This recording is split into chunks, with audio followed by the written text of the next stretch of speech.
Hello everyone and welcome to our YouTube channel target for IQ. आज इस video में हम पढ़ेंगे the maintenance and the welfare of the parent and senior citizen act 2007। Okay, तो ये आपका UP judiciary के प्रीलिम्स में जो जीके वाले पेपर में ये जो एक्ट है वो ऐड हुआ है। तो सबसे पहले हम इस एक्ट का जो है वो प्रियम्बल देखते हैं। ये एक्ट किस चीज़ के लिए क्या प्रोवाइड कराता है। तो this act basically provide for the effective provision for the maintenance and the welfare of parents and senior citizen. तो देखिए दो चीज़ है, पेरेंट्स बोल रहा है याद रखिएगा और सीनियर सिटीजन बोल रहा है। तो ज़रूरी नहीं है कि पेरेंट्स जो है हमेशा सीनियर सिटीजन की कैटेगरी में है। सीनियर सिटीजन के लिए एक एज बता दी गई है कि 60 या 60 प्लस जो होते हैं वो सीनियर सिटीजन होते हैं। तो पेरेंट्स ज़रूरी नहीं है कि वो 60 या 60 प्लस हो, तो क्या बच्चों की रिस्पॉन्सिबिलिटी ख़त्म हो जाती है? तो यहाँ पे ऐसा नहीं है। पेरेंट्स की कोई भी एज हो, ठीक है, अगर वो 50 ईयर्स के भी हैं वो सीनियर सिटीजन की कैटेगरी में तो नहीं आ रहे हैं as per this act, but फिर भी चिल्ड्रन की जो चाइल्ड होते हैं उनकी ये रिस्पॉन्सिबिलिटी होती है कि वो अपने पेरेंट्स को मेंटेन करें। और सीनियर सिटीजन के केस में हम आगे देखेंगे कि किसकी रिस्पॉन्सिबिलिटी होती है, ठीक है।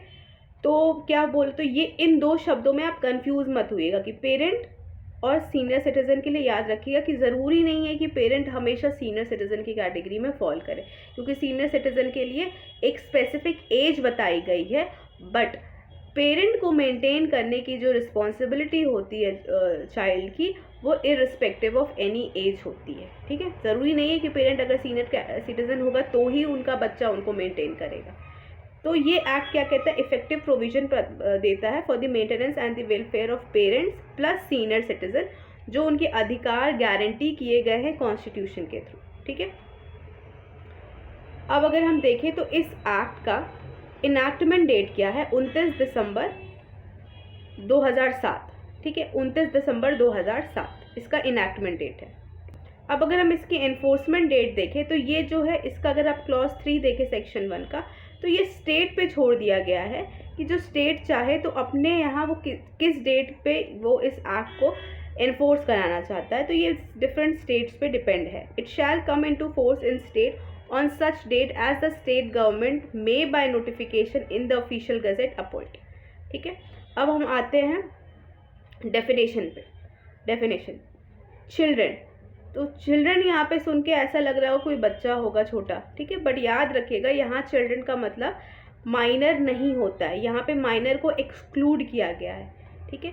चिल्ड्रन का मतलब उन बच्चों से है जिनकी जिम्मेदारी है अपने पेरेंट्स को मेंटेन करने की, ठीक है। तो कौन कौन आता है, सन आता है, डॉटर आती हैं, grandson and grand daughter, but does not include minor. तो ये इम्प्लिसिट है कि ये जो सन, डॉटर, ग्रैंडसन या ग्रैंड डॉटर हैं ये मेजर होने चाहिए, ठीक है। फिर अब आता है मेंटेनेंस। 2B में डिफाइन है maintenance. Maintenance include provisions for, तो मेंटेनेंस में किन किन चीज़ों की व्यवस्था करके रखनी है, फूड की, ठीक है, क्लोथिंग की, रेसिडेंस की और मेडिकल अटेंडेंस या ट्रीटमेंट की। तो बेसिकली ये किस तरीके की जो बेसिक राइट्स होते हैं, जो बेसिक फैसिलिटीज़ होती हैं उनकी बात कर रहा है, ठीक है। रोटी कपड़ा मकान तो सबका बेसिक राइट है, तो ये तो बेसिक फैसिलिटी, कोई लग्जरी देने का ये बात नहीं कर रहा है एक्ट। ये एक बेसिक फैसिलिटी जो हर एक इंसान का अधिकार है उसकी बात कर रहा है, ठीक है। और इसके एक्स्ट्रा में क्या है कि मेडिकल अटेंडेंस, क्योंकि वो ऑब्वियसली अगर कोई सीनियर सिटीजन है तो वो सीनियर है, वृद्ध हैं, तो उनको हेल्थ का भी ध्यान देना होगा, ठीक है। तो मेडिकल अटेंडेंस और ट्रीटमेंट। माइनर में कौन कौन आता है, माइनर का सिंपल सा डेफिनेशन ये दिया है कि जो majority act, Indian majority act 1875 के हिसाब से जिन्होंने मेजॉरिटी अभी अटेंड नहीं की है। तो एक नेगेटिव डेफिनेशन है, बता रहा है कौन नहीं होता है, जिसने मेजॉरिटी अटेंड नहीं की है, तो इम्प्लिसिट है कि 18 साल से कम उम्र के बच्चे को हम माइनर कहते हैं। 2D में पेरेंट्स डिफाइन है। पेरेंट्स में अब कौन कौन आता है, तो देखिए पेरेंट्स में कौन कौन आएगा, बायोलॉजिकल पेरेंट्स भी आते हैं जिन्होंने जन्म दिया है, एडॉप्टिव भी आते हैं, स्टेप फादर भी आते हैं, स्टेप मदर भी आते हैं। अब देखिए जो मैंने आपको शुरुआत में बताया था, ये ज़रूरी नहीं है कि फादर या मदर जो है वो सीनियर सिटीजन हो, ठीक है। वेदर और नॉट द फादर और mother is a senior citizen, तब भी यहाँ पे वो मतलब उनको मेंटेन करने की जिम्मेदारी आती है। प्रॉपर्टी में क्या क्या आता है, तो प्रॉपर्टी में लगभग सारी चीज़ें इंक्लूडेड है। Movable property, immovable property, ancestral property, self acquired property, tangible या इंटेंजिबल प्रॉपर्टी, राइट्स और इंटरेस्ट इन सच प्रॉपर्टी। ठीक है, अब अगर हम बात करते हैं कि रिलेटिव कौन होते हैं। देखिए, रिलेटिव का रोल कब आता है? रिलेटिव का रोल तब आता है जब कोई सीनियर सिटीजन है और इनका कोई भी बच्चा नहीं है, ये चाइल्डलेस है। ठीक है, तब इनका रोल आता है, क्योंकि जब तक कोई पेरेंट है, जब तक उनका बच्चा है, तो उस बच्चे की ये रिस्पॉन्सिबिलिटी है कि वो अपने पेरेंट्स को मेंटेन करे। बट व्हाट इफ़ अगर कोई भी ऐसा पर्सन है जिनका कोई भी बच्चा नहीं है और वो सीनियर सिटीजन की कैटेगरी में फॉल कर रहा है, तो उनकी देख रेख कौन करेगा? तो उनकी देख रेख रिलेटिव करते हैं। ठीक है, बट रिलेटिव में क्या है कि वो रिलेटिव लीगल एयर होना चाहिए। ठीक है, उनका लीगल एयर होना चाहिए, मतलब कानूनी रूप से उस सीनियर सिटीजन की प्रॉपर्टी पे उसका किसी ना किसी तरीके से कुछ हिस्सों पे अधिकार है। ठीक है, तो लीगल वो रिलेटिव जो लीगल एयर हो, चाइल्डलेस, याद रखिएगा, ऐसा सीनियर सिटीजन जो चाइल्डलेस है, तब रिलेटिव का रोल आता है, क्योंकि अगर चाइल्ड होगा तो चाइल्ड को मेंटेन करना है। ठीक है, तो कोई सीनियर सिटीजन जो चाइल्डलेस हो और वो लीगल एयर हो, प्लस वो माइनर ना हो और वो सीनियर सिटीजन की प्रॉपर्टी के पोजेशन में हो, या उनकी डेथ के बाद उनकी प्रॉपर्टी को वो इनहेरिट करेगा, तो वो रिलेटिव की कैटेगरी में आता है। 2H, ये बहुत इंपॉर्टेंट है, क्योंकि यहाँ पे बताई गई है कि एज क्या होती है सीनियर सिटीजन की। तो कोई भी सिटीजन ऑफ इंडिया, ये याद रखिएगा, सिटीजन ऑफ इंडिया जिसने 60 साल की उम्र या जो 60 साल से ऊपर का कोई व्यक्ति है और सिटीजन ऑफ इंडिया है, तो वो कौन सी कैटेगरी में फॉल करता है? वो सीनियर सिटीजन की कैटेगरी में फॉल करते हैं। ठीक है, फिर वेलफेयर इंपॉर्टेंट है। वेलफेयर में किस किस चीज़ों की व्यवस्था करनी होती है? फूड की। ठीक है, तो याद रखिएगा, इसमें आपको डिफरेंस याद रखना है। वेलफेयर और मेंटेनेंस में दोनों में अलग अलग चीज़ें हैं। फूड कॉमन है, ठीक है, हेल्थ केयर है, इसमें रिक्रिएशन सेंटर्स है। ठीक है, रिक्रिएशन सेंटर्स इंक्लूडेड हैं। अदर एमिनिटीज़ जो हो गए, जो भी नेसेसरी, अदर एमिनिटीज़ को थोड़ा ब्रॉड कर दिया है कि जो भी ज़रूरी है सीनियर सिटीजन के लिए। ठीक है, इस एक्ट का ओवर राइडिंग इफेक्ट होगा। ठीक है, ओवर राइड जो भी अगर कोई अलग प्रोविज़न है जो इनकन्सिस्टेंट है इस एक्ट के थ्रू, तो ये एक्ट क्योंकि एक स्पेशल एक्ट है, तो इस एक्ट को यहाँ पे प्रेफरेंस दी जाएगी। ठीक है, अब हम आते हैं चैप्टर नंबर 2, जो बात करता है maintenance of parents and senior citizen. तो आई होप आपको ये क्लियर हो गया होगा कि ये दोनों चीज़ें अलग अलग क्यों दी हैं। ठीक है, पेरेंट्स हो सकता है सीनियर सिटीजन हो भी सकता है ना हो, बट उनको मेंटेन करने की रिस्पॉन्सिबिलिटी है। और सीनियर सिटीजन को कौन मेंटेन करता है? कोई भी जो चाइल्डलेस सीनियर सिटीजन है उनको रिलेटिव, अगर कोई चाइल्डलेस सीनियर सिटीजन है तो उनका रिलेटिव यानी जो लीगल एयर होगा, और अगर कोई सीनियर सिटीजन है और उनका चाइल्ड है तो उनको मेंटेन करने की जिम्मेदारी उनके चाइल्ड की ही होगी। ठीक है, अब ये देखिए, पहला वाला क्लॉज जो बोल रहा है senior citizen including parent, senior citizen including parent, यानी कि उन पेरेंट की बात कर रहा है जिनकी उम्र 60 साल या 60 साल से ज़्यादा है। ठीक है, तो यहाँ पे सीनियर सिटीजन में पेरेंट्स को इंक्लूड कर रहा है जो अपने आप को मेंटेन नहीं कर पा रहे हैं। ठीक है, जो अपने आप को मेंटेन नहीं कर पा रहे हैं अपनी अर्निंग से, या जो भी उनके पास जितनी भी संपत्ति है उसमें से वो अपने आप को मेंटेन नहीं कर पा रहे हैं, तो वो सेक्शन 5 के अंदर एक एप्लीकेशन लगा सकते हैं। ठीक है, अब किसके अगेंस्ट एप्लीकेशन लगाएंगे कि भाई इसकी जिम्मेदारी है हमें मेंटेन करने की। ठीक है, तो अगर वो पेरेंट है, यानी कि जो सीनियर सिटीजन है, अगर वो पेरेंट है या ग्रैंड पेरेंट है, तो वो किसी भी अपने बच्चों को, जो हमने ऊपर देखा है चाइल्ड कौन कौन होता है, चिल्ड्रन में कौन कौन फॉल करता है, son, daughter, granddaughter and grandson, not including minor. ठीक है, तो अगर वो सीनियर सिटीजन पेरेंट या ग्रैंड पेरेंट है तो वो जो है एप्लीकेशन फाइल करेंगे अपने बच्चे के अगेंस्ट जो माइनर ना हो। अगर वो चाइल्डलेस सीनियर सिटीजन है, ठीक है, यानी कि अगर चाइल्डलेस सीनियर सिटीजन है तो वो अपने रिलेटिव को अगेंस्ट एप्लीकेशन फाइल करेंगे। और यहाँ पे ऑब्लिगेशन क्या होती है, क्या रिस्पॉन्सिबिलिटी होती है चिल्ड्रन या रिलेटिव की, कि वो मेंटेन करे सीनियर सिटीजन को, मतलब जो एक बेसिक नॉर्मल लाइफ की उनकी ऑब्लिगेशन होती है कि एटलीस्ट उनको आप एक बेसिक नॉर्मल लाइफ, एक डिग्निफाइड लाइफ तो प्रोवाइड करा सके। ठीक है, The obligation of children to maintain his or her parent extend to the needs of such parent, either father or mother or both, as the case may be, so that such parent may lead to a normal life. वही basic life की बात कर रहा है। Any person being a relative और of a senior citizen, अगर कोई भी person relative है किसी भी senior citizen का और उसके पास sufficient means हैं, ठीक है, sufficient means हैं, तो उसकी क्या जिम्मेदारी बनती है कि वो इन सीनियर सिटीज़न की देख रेख करेगा, प्रोवाइडेड इस सीनियर सिटीज़न की किसी प्रॉपर्टी पे ये पोजेशन में है या ये इनहेरिट करेगा, ठीक है। तो रिलेटिव को, किसी भी रिलेटिव को नहीं किया, यानी कि दूर दरार के किसी रिश्तेदार को इंक्लूड नहीं किया, लीगल हेयर को इंक्लूड किया है जिसका सीनियर सिटीजन की प्रॉपर्टी पे राइट होता है, किसी भी वे में राइट होता है, ठीक है। अगर एक से ज़्यादा रिलेटिव है जो इनहेरिट करेंगे प्रॉपर्टी, तो यहाँ पे वो प्रोपोर्शन, जिस हिस्से में उनको प्रॉपर्टी में हिस्सा मिलेगा, जिस प्रोपोर्शन में, उसके हिसाब से उन्हें मेंटेन करना होगा। तो अब बात आती है सेक्शन 5 की, एप्लीकेशन जो है कैसे फाइल होगा। तो सबसे पहले जिनको मेंटेनेंस चाहिए उनको फाइल करना होगा। तो सीनियर सिटीजन खुद फाइल कर सकते हैं या पेरेंट हैं तो वो खुद फाइल कर सकते हैं, बट अगर वो इनकेपेबल हैं किसी भी कारणवश, तो ऑर्गेनाइजेशन जो है, जो भी ऑथराइज की जाएगी, वो उनके बिहाफ में एप्लीकेशन फाइल करेगी। ट्राइब्यूनल को यहाँ पे पावर दी गई है कि वो स्यू मोटो भी कॉग्निजेंस, यानी कि बिना किसी एप्लीकेशन के बेसिस पे वो खुद चाहे तो स्यू मोटो भी कॉग्निजेंस ले सकते हैं, ठीक है। अब जिस ऑर्गेनाइजेशन का हमने बात किया कि अगर सीनियर सिटीजन है या पेरेंट है, अगर वो किसी भी कारणवश इनकेपेबल है एप्लीकेशन फाइल करने के लिए, तो उनके बिहाफ पे ऑर्गेनाइजेशन चाहे तो फाइल कर सकता है एप्लीकेशन। तो अब ये ऑर्गेनाइजेशन है क्या? कोई भी वॉलंटरी एसोसिएशन जो रजिस्टर है सोसाइटीज रजिस्ट्रेशन एक्ट 1860 में। तो ये MCQ फॉर्म में पूछ सकता है, हो सकता है ये आपको दे दे और ईयर जो है वो अलग अलग दे दे, तो आपको 1860 याद रखना है या कोई अदर लॉ में जो हो, ठीक है।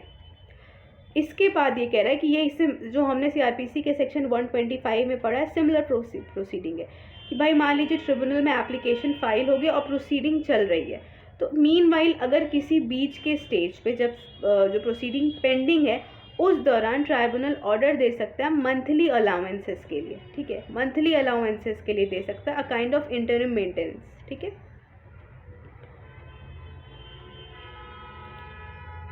उसके बाद क्या कह रहा है कि जब ट्राइब्यूनल जो है एक बार ऑर्डर कर देगा कि भाई आपको इंटरिम मेंटेनेंस देना है, तो उसके बाद जो है वो जो ट्राइब्यूनल होता है जब वो पार्टीज़ को नोटिस दे देगा, उसके बाद एक इंक्वायरी बैठाई जाएगी ये डिसाइड करने के लिए कि उस इंटरिम मेंटेनेंस में कितना अमाउंट देना है, तो उसके लिए एक इंक्वायरी की जाएगी, ठीक है। जो भी एप्लीकेशन फाइल की जाती है इंटरिम मेंटेनेंस के लिए, उसको डिस्पोज ऑफ करना है 90 days from the date of service of notice of the application to such person, ठीक है। तो 90 डेज, जिस दिन दूसरे पार्टी को नोटिस भेजा गया है कि भाई ये इंटरिम मेंटेनेंस के लिए मांग कर रहे हैं, तो उसके विद इन 90 डेज, मैंने सर्विस ऑफ नोटिस हो गया है, तो उसके विद इन 90 डेज के अंदर अंदर ये एप्लीकेशन को डिस्पोज ऑफ करना है। ट्राइब्यूनल चाहे तो उसको फर्दर एक्सटेंड कर सकता है 30 डेज के लिए इन एक्सेप्शनल सर्कमस्टांसेस, ठीक है। मतलब कुछ ऐसी स्थिति आ गई जो बियॉन्ड कंट्रोल थी, तो उसके बाद 30 दिन के समय एक्सटेंड किया जा सकता है, ठीक है। ये जो एप्लीकेशन फाइल है वो एक से ज़्यादा लोग भी फाइल कर सकते हैं, और उसके बाद कोई चिल्ड्रन है या कोई रिलेटिव है तो वो अपने आप को इम्प्लीड यानी कि हटा सकते हैं और किसी दूसरे पर्सन को कह सकते हैं कि भाई मैं नहीं लायबल हूँ, ये लायबल है, ठीक है। तो ये बेसिक है, इतना ऐसा इंपॉर्टेंट नहीं है, बट याद रखिए अगर पूछ ले कि क्या वो इम्प्लीड कर सकते हैं तो हाँ वो कर सकते हैं। Where a maintenance order was made against more than one person, अगर एक के अगेंस्ट किया गया और किसी एक की डेथ हो जाती है, तो ये भी सिंपल है कि इसका मतलब एक के डेथ से दूसरा अपनी लाइबिलिटी से एग्जेम्प्ट नहीं होगा, उसकी लाइबिलिटी इंडिपेंडेंट है, ठीक है। अब आ रहा है कि जो भी अलाउंसेस देना होगा मेंटेनेंस के लिए दैट विल बी पेबल, या तो जिस दिन ऑर्डर दिया गया है कि आज ऑर्डर दिया गया कि ऐसा है कि आपको अब अपने पेरेंट्स को या सीनियर सिटीजन को इतना इतना पैसा देना है, तो उस दिन से दिया जाएगा, या जिस दिन से एप्लीकेशन लगाई गई थी from the date of application for the maintenance, ये कोर्ट के ऊपर डिपेंड करेगा, ठीक है। उसके बाद जो भी चिल्ड्रन या रिलेटिव है ठीक है। अगर उन्होंने ऑर्डर मतलब जिनको ऑर्डर किया गया कि भाई ऐसा है कि आप अपने पेरेंट्स को या आपने अपने सीनियर सिटीजन को मेंटेन करना और वो इस चीज़ का पालन नहीं कर पाते, तो उस केस में उनके ऊपर जो है फ़ाइन वगैरह इम्पोज किया जाएगा हर एक ब्रीच के लिए, और मैक्सिमम मतलब वर्स्ट सिचुएशन में उन्हें इम्प्रिजनमेंट तक का ऑर्डर दिया जा सकता है, 1 महीने तक का इम्प्रिजनमेंट हो सकता है। ठीक है, बट ये चीज़ ज़रूरी है कि कोई भी वारंट इस सेक्शन में इशू नहीं होगा। जैसे मान लीजिए अगर आज की डेट से बोला गया है कि पैसे देने हैं, ठीक है, तो जिस दिन से ड्यू हुआ है यानी कि जिस दिन से पेमेंट देना है उसके 3 महीने के भीतर ये एप्लीकेशन फाइल करना होगा और ये इन्फॉर्म करना होगा कि हमें तो मेंटेनेंस मिल ही नहीं रहा है। ठीक है, तो उसके बाद जाके वारंट इशू होगा। No warrant shall be issued for the recovery of any amount due under this section unless application be made to tribunal to levy such an amount within the period of 3 months from the date on which it becomes due। ठीक है, section 6 बात करता है jurisdiction and the procedure। अब jurisdiction ये भी simple है कि कहाँ मतलब कौन कौन सा कोर्ट के पास कौन कौन से ट्रिब्यूनल के पास जुरिस्डिक्शन होगा अगेंस्ट दी रिलेटिव या चिल्ड्रन। तो जहाँ पे वो सीनियर सिटीजन या पेरेंट्स रिसाइड करते हैं या जहाँ पे वो चिल्ड्रन या रिलेटिव रिसाइड करते हैं, ठीक है, उनके उस कोर्ट उस एरिया के ट्राइब्यूनल के पास जुरिस्डिक्शन होगा। उसके बाद ये कह रहा है कि सेक्शन 5 में ट्राइब्यूनल के पास ये पावर है कि वो चिल्ड्रन या रिलेटिव के अटेंडेंस को इंश्योर करने के लिए कोई भी समन इशू कर सकता है। यहाँ पे जो पावर होगी फॉर सिक्योरिंग द अटेंडेंस, यानी कि सिक्योरिंग द अटेंडेंस हम कैसे कर सकते हैं भाई, वारंट इशू कर सकते हैं या समन इशू कर सकते हैं। ठीक है, तो ये बोल रहा है कि जो भी मतलब पावर है फॉर द ट्राइब्यूनल की जो पावर है for the purpose of securing the attendance of children, ठीक है, तो उनके पास कौन सी पावर होगी, वही सिमिलर पावर होगी जो JM1 के पास CRPC के अंदर है। ठीक है, तो दूसरी ये तो आपका वही वाला है नेचुरल जस्टिस का प्रिंसिपल कि जो भी एविडेंसेस रिकॉर्ड हो रहे हैं that will be record in the presence of the children और रिलेटिव जिनके अगेंस्ट ऑर्डर, ऑब्वियसली मतलब दे आर पार्टी, तो उनके सामने ही एविडेंसेस रिकॉर्ड होने चाहिए। ठीक है, और ये इंपॉर्टेंट है, ये भी हमने वैसे 125 CRPC में पढ़ा है कि जो प्रोसीडिंग फॉलो होती है वो समन केसेस की होती है। ओके, अब ये सिचुएशन आती है कि अगर ट्राइब्यूनल को लगता है कि किसी भी कारणवश जो चिल्ड्रन है या जो रिलेटिव है वो अवॉइड कर रहे हैं, वो नहीं कोर्ट आना चाह रहे हैं या किसी भी तरीके से अवॉइड कर रहे हैं, तो एक्स पार्टे ऑर्डर भी दिया जा सकता है। ठीक है, उसके बाद क्या कह रहा है कि अगर मान लीजिए आउटसाइड इंडिया रह रहे हैं तो उसमें क्या किया जाएगा कि भाई सेंट्रल गवर्नमेंट जो है वो नोटिफिकेशन भेज सकती है। ठीक है, इसका क्लॉज 6 कह रहा है कि जो भी ट्राइब्यूनल के सामने हियरिंग चल रही है जिस भी एप्लीकेशन के बेसिस पे, तो ट्राइब्यूनल क्या के पास एक और ऑप्शन है कि वो किसी भी कंसिलेशन ऑफिसर को वो भेज सकता है। ठीक है, और कंसिलेशन ऑफिसर जो है फिर उसके बाद उस पर थोड़ा बहुत जो भी है देख फेंक के अपनी फाइंडिंग को सबमिट करेगा विद इन 1 मंथ। ठीक है, और अगर उन्हें ऐसा लगता है कि रिकन्साइलेशन हो सकता है तो वो ट्रिब्यूनल को अपने चीज़ों अपने जो अपने सबमिट्स है उसको जो अपनी फाइंडिंग है उनको सबमिट कर देगा। ठीक है, कंसिलेशन ऑफिसर का मतलब क्या होता है, वही और या तो वो ऑर्गेनाइजेशन हो सकता है जिनका हमने भी ऊपर पढ़ा है, कोई भी मेंटेनेंस ऑफिसर हो सकता है, उसके बारे में भी हम सेक्शन 18 में देखेंगे, या कोई भी अदर पर्सन जिसको नॉमिनेट करे ट्राइब्यूनल। ठीक है, अब बात आती है कॉन्स्टिट्यूशन ऑफ मेंटेनेंस ट्राइब्यूनल। ठीक है, कि जो ये एक स्पेसिफिक, क्योंकि एक ये स्पेशल लॉ है तो यहाँ पे अभी हम आगे देखेंगे कि जो ऑर्डिनरी सिविल कोर्ट है उससे जुरिस्डिक्शन लेके यहाँ पे दिया गया है ट्राइब्यूनल को,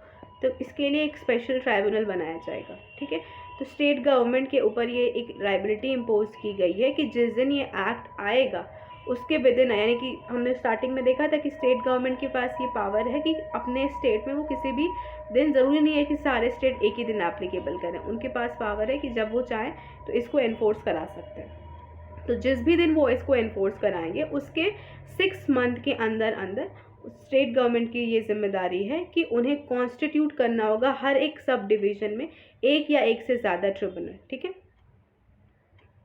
उसके बाद ये कह रहा है कि जो उनके प्रिसाइडिंग ऑफिसर होंगे they should not be below the rank of sub divisional officer of the state. ठीक है, तो सब डिविजनल ऑफिसर से रैंक से नीचे कोई भी प्रिसाइडिंग ऑफिसर नहीं होगा। ठीक है, फिर समरी प्रोसीजर की बात कर रहा है सेक्शन 8। ठीक है, तो सेक्शन 8 क्या कह रहा है कि अगर सेक्शन 5 में जो भी इंक्वायरी हो रही है, ठीक है, हमने देखा था जो सम वगैरह डिसाइड करने के लिए उसमें समरी प्रोसीजर होगा। उसके बाद ये सिंपल पावर है, वही सिविल कोड की सारी पावर्स हैं इनके पास कि सिविल कोड की एविडेंसेस जो है ओथ पे ले सकते हैं, अटेंडेंस एनफोर्स कर सकते हैं, डिस्कवरी के लिए कंपेल कर सकते हैं, डॉक्यूमेंट के लिए कंपेल कर सकते हैं, ठीक है। उसके बाद ये क्या कह रहा है कि जो tribunal shall be consider deemed to be a civil code for all the purpose of section 195 and chapter 26 of CRPC, ठीक है। तो यहाँ पे ट्रिब्यूनल कोड को एक तरीके से कह रहा है कि सिविल कोड की तरह ट्रीट किया जाएगा। फिर उसके बाद सेक्शन 9 इंपॉर्टेंट है, ऑर्डर फॉर मेंटेनेंस, ठीक है। ऑर्डर फॉर मेंटेनेंस क्या कह रहा है कि अगर जो भी चिल्ड्रन हैं या जो भी रिलेटिव है उन्होंने किसी भी तरीके से निगलेक्ट कर दिया, उनके पास सफिशिएंट मीन है, निगलेक्ट कर दिया है कि हम नहीं मेंटेन करेंगे, तो इन दैट सिचुएशन जो है मंथली अलाउंसेस का ऑर्डर जो है ट्राइब्यूनल जो भी जिस भी मंथली रेट पे देना चाहे वो कर सकता है, ठीक है। उसके बाद ये इम्पॉर्टेंट है इस सेक्शन में कि एक महीने में 10,000 से ज़्यादा का जो मेंटेनेंस है वो नहीं बोला जाएगा, मैक्सिमम 10,000। तो ये इस सेक्शन में इम्पॉर्टेंट है। सेक्शन 10 बात करता है ऑल्टरेशन की। तो अगर कोई भी प्रूफ मिलता है कि भाई मिसरिप्रेजेंटेशन किसी भी तरीके से किया गया था, किसी भी पार्टी की तरफ से मिस्टेक ऑफ फैक्ट था या स्थिति में बदलाव आ चुका है, तो वहाँ पे जो है ट्राइब्यूनल चाहे तो जो भी ऑर्डर किया है मेंटेनेंस का उसमें ऑल्टरेशन कर सकता है, ठीक है। बट अगर ट्राइब्यूनल को मीनवाइल लगता है कि पहले से ही किसी कॉम्पिटेंट सिविल कोर्ट का डिसीजन उस मैटर पे ऑलरेडी आ रखा है, तो वो चाहे तो सेक्शन 9 में दिया गया ऑर्डर कैंसिल कर सकता है या उसमें किसी भी तरीके का वेरिएशन कर सकता है। उसके बाद सेक्शन 11 बात करता है एनफोर्समेंट का। क्या है कि भाई जिस भी पर्सन के अगेंस्ट पास किया गया that can be enforce against him in any place, जहाँ पे भी वो हो उसके अगेंस्ट एनफोर्स किया जा सकता है, ठीक है। फिर क्या कह रहा है सेक्शन नंबर 12 बोल रहा है option regarding maintenance in certain case. मान लीजिए अगर किसी पार्टी ने CRPC में भी एप्लीकेशन लगा रखा है, इस एक्ट में भी, तो वो चाहे तो दोनों में से किसी एक में मेंटेनेंस क्लेम कर सकता है, बट दोनों में नहीं कर सकता है, ठीक है, अगर दोनों जगह उसने एप्लीकेशन लगा रखी है। फिर सेक्शन 13 बात करता है डिपॉजिट ऑफ मेंटेनेंस अमाउंट। तो अगर किसी को भी ऑर्डर किया गया है मेंटेनेंस देने के लिए, तो उससे बोला जाएगा कि आप जिस दिन भी कोर्ट ट्राइब्यूनल ने ऑर्डर किया कि आपको पेमेंट करना है, उसके विद इन 30 डेज आपको डिपॉजिट कर देना है मेंटेनेंस अमाउंट ट्राइब्यूनल में। फिर इंटरेस्ट की बात कर रहा है कि ट्राइब्यूनल चाहे तो मेंटेनेंस के साथ साथ इंटरेस्ट भी ऑर्डर, सिंपल इंटरेस्ट भी लगा सकता है, ठीक है। ये याद रखिएगा, सिंपल इंटरेस्ट हो जो, ठीक है। तो यहाँ पे जो काउंट किस दिन से होगा, not earlier than the date of making application, मतलब एप्लीकेशन के पहले से काउंट नहीं होगा, एप्लीकेशन के बाद से ही मैक्सिमम आप काउंट कर सकते हैं। 5% से कम नहीं होगा और 18% से ज़्यादा नहीं होगा। तो दिस इज इम्पॉर्टेंट, ठीक है। उसके बाद ये कह रहा है कि मान लीजिए इस एक्ट के आने से पहले CRPC के चैप्टर नंबर 9 में कोई एप्लीकेशन पेंडिंग थी, तो उसके बाद क्या कर सकता है, कोर्ट चाहे तो अलाउ कर सकता है विड्रॉवल ऑफ सच एप्लीकेशन अगर पेरेंट रिक्वेस्ट करे तो, ठीक है। उसके बाद सेक्शन नंबर 15, ये लास्ट सेक्शन है हमारा इस वीडियो का। ऐसा नहीं है कि मतलब ये एक्ट अभी कंटिन्यू है, बट थोड़ा सा वीडियो लेंदी हो रहा है तो हम इसको दूसरे पार्ट पे करेंगे, तो इससे क्योंकि एक वीडियो में रहता है तो बोरियत हो जाती है, ओके। तो सेक्शन 15 क्या कहता है, कॉन्स्टिट्यूशन ऑफ अपीलेट ट्रिब्यूनल। तो अपीलेट ट्रिब्यूनल में कौन कौन होंगे, तो मतलब कौन कॉन्स्टिट्यूट करेगा, तो स्टेट गवर्नमेंट करेगी, और उनकी ये जिम्मेदारी है कि उनको ये कोशिश करना है कि एटलीस्ट हर एक डिस्ट्रिक्ट में एक अपीलेट ट्राइब्यूनल हो, ठीक है, जहाँ पे ट्रिब्यूनल की अपील की जा सके, और उसमें प्रिसाइड कौन करेगा, not below the rank of DM। तो हमने ट्रिब्यूनल में देखा था not below the rank of sub divisional officer, and यहाँ पे क्या है, not below the rank of district magistrate, okay. तो आई होप आपको ये वीडियो अच्छा लगा हो। नेक्स्ट वीडियो में हम सेक्शन 16 से कंटिन्यू करेंगे। Thank you.